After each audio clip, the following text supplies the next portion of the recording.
시작하도록 하겠습니다. 오늘 다시 이제 주가가 5,000포인트를 회복한 것 같습니다. 근데 참 안타깝게도 우리 사회의 환경이 개선되면 다 축하하고 격려하고 또 더 잘 되도록 힘을 합치는 게 저는 우리 공동체 인지상정이라고 생각하는데, 주가 폭락하니까 좋아하는 사람들이 있어요. 왜 그러는지 잘 모르겠습니다. 그리고 주가는 올리려 그러면서 왜 집값은 누르냐, 뭐 이런 얘기도 있어요. 주가와 집값은 좀 다릅니다. 주가는 기업 활동에 도움이 되죠. 또 주가 올랐다고 누가 피해보는 사람 없습니다. 집값은 집값이 오르면 이게 투자 자산이 집값에 또 부동산에 매여가지고 생산적 영역에 사용되지가 못해서 그 사회 경제 구조가 왜곡됩니다. 또 집값이 부당하게 오르면 집 없는 사람들이 너무 고통스러워지죠. 그 자원 배분이 또 왜곡됩니다. 그 집값과 주가를 같은 선상에 놓고 판단하면 안 된다.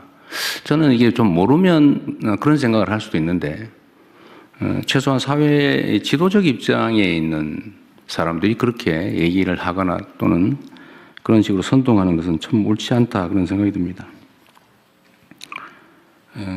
그리고 제가 조금 전에 어디 보니까 우리 곽이 부총리께서 저기 일 열심히 잘하는 직원들 포상했다는 게 어디 돌아다니대요? 네. 특별 포상 그러셨어요? 지급했습니다. 다른 부처들도 좀 많이 하세요. 뭐 조용히 하고 있는지 모르겠는데 가능하면 요란하게 하세요. 왜냐하면 이게 이제 공직사회가 이게 너무 이렇게 딱딱하고 야단만 치고 맨날 좀 그래서 좀 이렇게 의욕이 잘 안 생기는 경우들이 있는데, 공직자들이 적극적으로 능동적으로 일을 해야 사회가 발전이 됩니다. 우리 사회의 가장 강력한 집단이 공직사회죠, 사실은. 규모도 가장 크고 영향력도 큽니다. 여기가 이 공직 구성원들이 의욕을 가지고 적극적으로 능동적으로 일할 때 하고, 막 시키는 거나 겨우 하고 뺀질뺀질 거리고 의무 외에는 안 하고 이렇게 되면 절대로 안 되죠. 그래서 포상이나 칭찬도 좀 많이 하십시오. 1,000만 원, 뭐 350만 원 이렇게 주시고 그랬더라고요. 네, 뭐 잘하셨어요. 네, 많이 주세요. 계속하겠습니다. 네. 다른 부처들도 좀 하세요. 직원들 잘하는 거 발굴해가지고. 그래야 또 공직자로 국가와 국민을 위해서 봉사하는 재미가 있지 않겠습니까? 그리고 우리 법무부 오늘 대검찰청 보고가 하나 있네요. 민생침해사범. 이건 일단 보고 별도로 하실 거죠? 예, 그렇습니다. 문서인데, 예, 그러십시오. 그렇게 하고. 하여튼 요새 대한민국 물가가 전 세계에서 가장 높은 축에 속하는데, 뭐 여러 가지 이유가 있겠지만 뭐 부동산도 한 원인이겠고, 또 하나는 이게 독과점적 지위를 남용해가지고 그 과도하게 높이 가격을 책정하는 것도 한 원인인 것 같아요. 똑같은 조건에서 외국보다 우리나라가 훨씬 더 비싼 거 이해하기 어렵죠. 그런데 이게 검찰이 어쨌든 민생사범 단속을 잘 해가지고 상당한 성과를 냈는데 정말 잘하셨습니다. 이게 원래 할 일이고 또 역량도 있는 조직인데 앞으로도 이런 민생사범 단속은 좀 철저히 해주시기 바라고요. 좀 이따 보고할 때 한꺼번에 얘기하도록 하겠습니다. 네, 그 준비된 안건 토의 시작하시죠. 네, 연명 의료 결정 제도 개선 및 활성화 방안 보건복지부 장관께서 발제해 주시기 바랍니다. 네, 복지부 장관입니다. 연명의료 결정제도 개선 및 활성화 방안에 대해서 보고 드리겠습니다. 보고 배경입니다. 2018년 연명의료 결정법 시행 이후 연명의료를 받고 싶지 않다는 비율은 77%까지 높아지고 있으나 실제 연명의료를 시행하지 않거나 중단한 환자는 전체 사망자의 19.5% 수준입니다. 보건복지부는 생애 말기 존엄한 삶을 위해 연명의료 결정 제도를 활성화하고 생애 말기 돌봄 체계를 구축하고자 합니다. 문제점입니다. 먼저 죽음에 대한 논의를 기피하는 문화, 연명의료의 상담과 정보 접근성의 제약으로 연명의료에 대해 사전에 충분히 고민하기 어려운 여건입니다. 사전 의향서가 있어도 연명의료를 중단, 유보할 수 있는 임종 과정에 대한 판단이 어렵고 수행 가능한 의료기관이 부족합니다. 연명의료 중단 이후에 선택할 수 있는 생애 말기 돌봄 서비스가 부족한 실정입니다. 말기 암 환자의 호스피스 이용률은 27.2%입니다. 다음은 개선 방안입니다. 먼저 연명의료에 대한 사전 의향 결정을 통해 웰다잉에 대해 미리 숙고하는 문화를 확산하겠습니다. 사전 의향서 등록 기관을 확대하고 환자의 가치관을 반영하도록 사전 의향서의 서식을 개편하겠습니다. 연명의료 결정을 포함한 웰다잉에 대해 준비해야 할 사항에 대한 포괄적인 홍보를 강화하겠습니다. 둘째, 연명의료 결정이 존중되는 기반을 확충하겠습니다. 연명의료 계획서 작성하는 시기를 현재의 말기 시점에서 말기가 예견되는 시점으로 확대하고 연명의료, 생애 말기 돌봄 등에 대한 표준 상담 프로세스를 보급하고 상담 활성화 지원 방안을 마련하겠습니다. 현재 임종기로 한정되어 있는 연명의료 유보 중단 가능 시기에 대해 사회적 합의를 거쳐서 적용 범위를 말기까지 확대하고 구체적인 기준을 마련하겠습니다.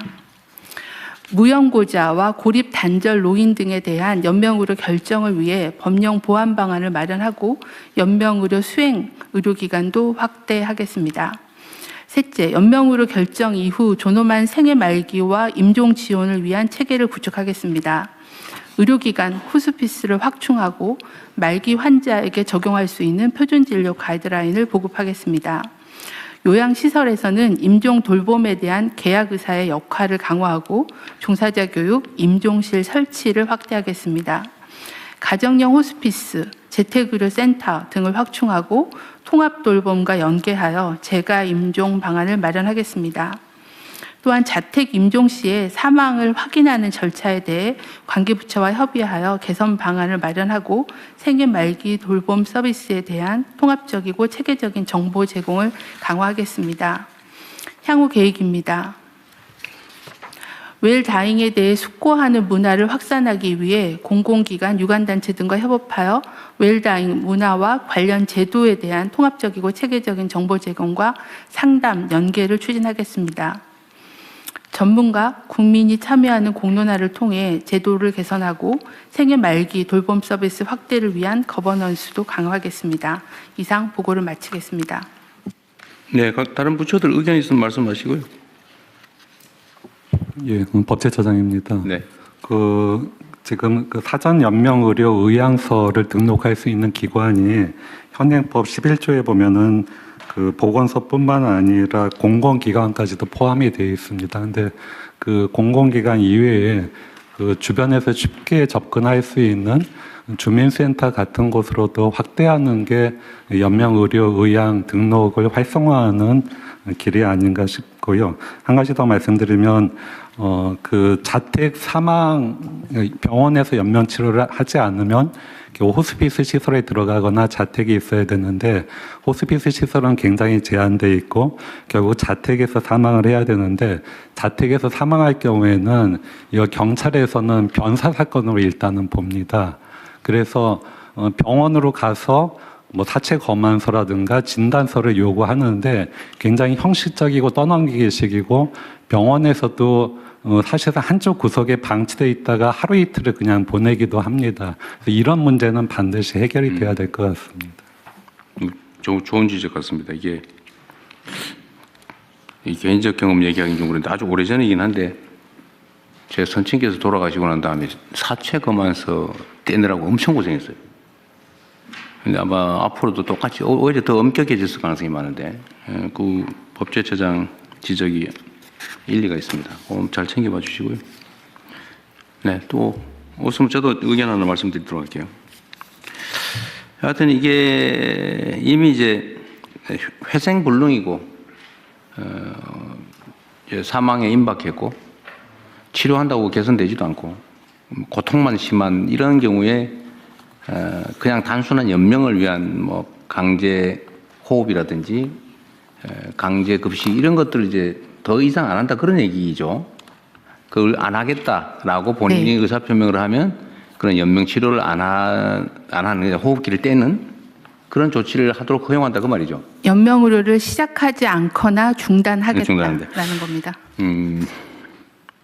근데 지금 현재 어쨌든 그건 개인적으로도 고통스러운 일이기도 한데 떠날 때 깔끔하게 이렇게 좀 하고 싶은데 그걸 막 지연시켜서 고통스럽다 가족도 본인도 그런 문제인데 좀 그렇긴 하지만 이게 건강보험료 지출도 그 피보험자의 이제 일생을 기준으로 하면 나이 들어서 사망 직전 치료비가 엄청나게 들어가고 그 중에서도 임종 직전이 더 압도적으로 많이 들고 그런다고 하더라고요. 비율이 얼마 정도 됩니까 혹시?